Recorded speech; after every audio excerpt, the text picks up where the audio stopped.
English Mindline podcast. Have you ever walked into a room full of strangers and thought, what on earth should I say first?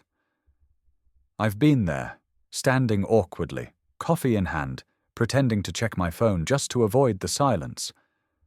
But here's the thing. Small talk isn't small at all. It's a bridge between strangers and friends, between missed opportunities and life-changing connections. And today, we're making sure you never stand in silence again. Welcome back to the English Mindline podcast. I'm Roman, and if conversations make you nervous, today might just change the way you speak forever. And I'm Elizabeth.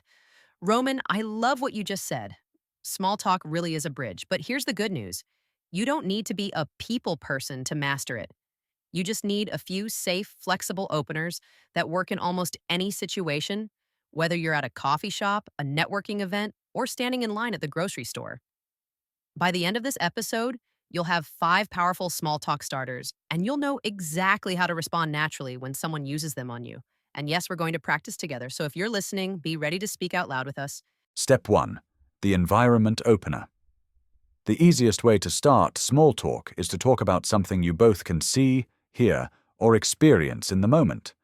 For example, if you're at a cafe, you can say, "This place always smells amazing. Have you been here before?"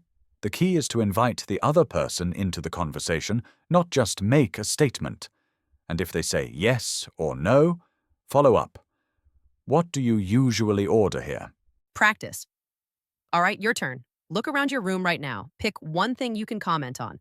Now, imagine you're speaking to me and start with this, or I love, or have you noticed? For example, I love how quiet this place is. It's perfect for working. Go ahead, say your sentence out loud. Remember, don't overthink. Step 2. The situation opener. This works when you're both part of the same event or activity. For example, at a workshop. "I'm really looking forward to the next session. What about you?" Or on a bus. "This is taking longer than usual, right?" The trick is to create a shared feeling. It could be excitement, curiosity, or even mild frustration. Step 3, the compliment opener. People like genuine compliments. Just keep them simple and honest. For example, "That's a great jacket. Where did you get it?" Or, "I like your backpack. Looks like it's been on some adventures." The magic is in making it sound natural, not forced. Step 4. The question about them. If you're meeting someone at a party or work event, ask about them, but make it open-ended. Not, "Do you work here?" but "How did you get into your work?" This gives them space to tell a story, not just give a yes-no answer. Step 5, the opinion opener. This is great for sparking longer conversations. For example, "I can't decide between tea or coffee. What would you choose?" Or, "That speaker's talk was really different. What did you think?" Opinions invite exchange, and exchange builds connection. Role-play time. Okay, let's put it all together.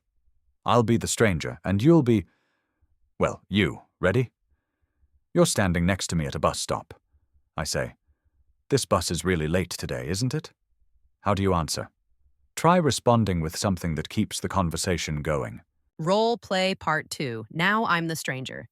You're in line at a cafe, and I say, "I love how cozy this place is." What's your reply? Remember, smile with your voice. People can hear it.